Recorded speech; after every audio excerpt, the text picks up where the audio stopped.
Good Friday morning, my dear Christian brother or sister, on what looks to be a kind of a sloppy, nasty Friday.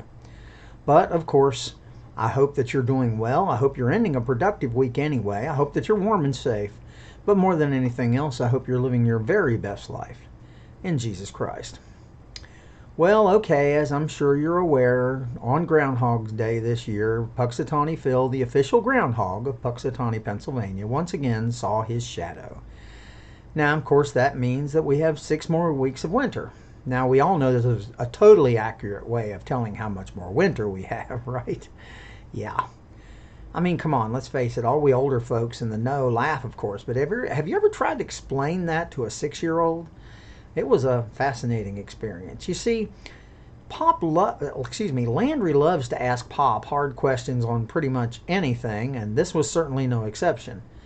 As I explained to him that it was just for fun and that it really didn't matter what the groundhog thought since we were going to have 6 more weeks of winter anyway, he asked me 2 questions. The first, which made sense but answered very quickly, but the second one I'm still pondering about 2 days later. His first question was, "Pop, I know it doesn't matter, so why do we even do it? I mean, it's kind of silly, right?"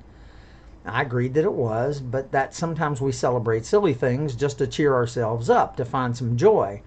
And it being winter, chances are people started doing this just to cheer themselves up during the dark, cold, rainy weather. It gave them hope, and it was a way of distracting them from the harsh winter. He kind of accepted that, but then he asked me the second question, and it went like this. "Okay, Pop, but why would the groundhog be afraid of his shadow? I mean, if I woke up and the sun was shining and it was warm, I'd be pretty happy, and I wouldn't be scared at all. I'd just want to play." Then he concluded, that groundhog makes no sense at all. He's right.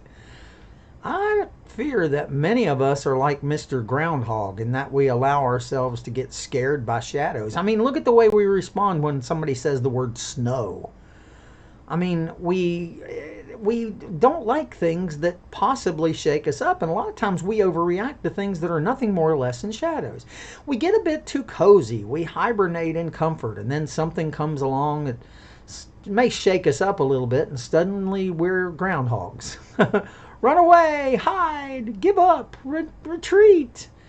And what we end up doing is consign ourselves to a few more weeks of a bleak winter without joy. You see, I'm like Landry.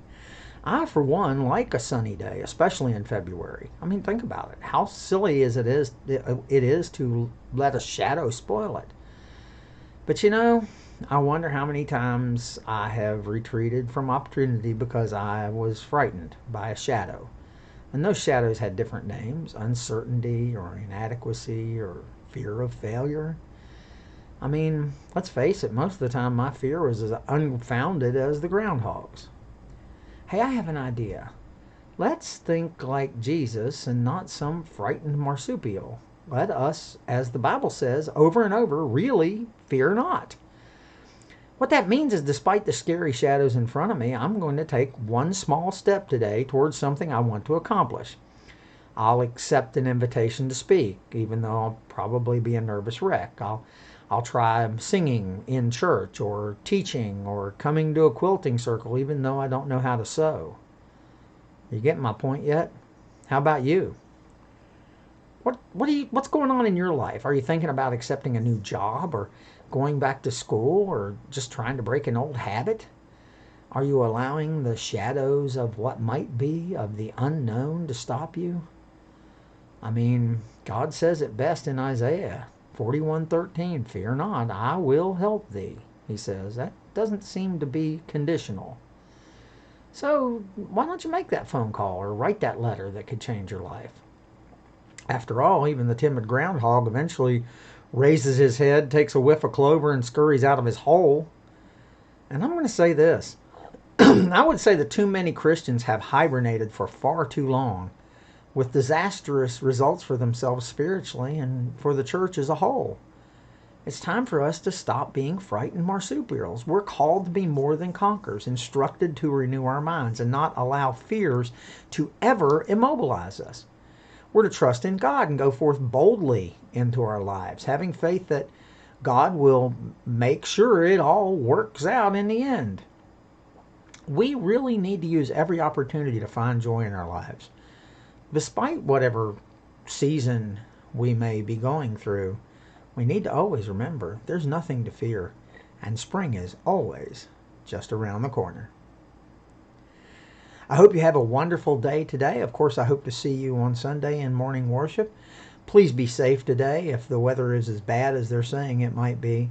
And just remember that I'm here should you ever need me, and I truly love you all. I hope to see you soon. Bye-bye.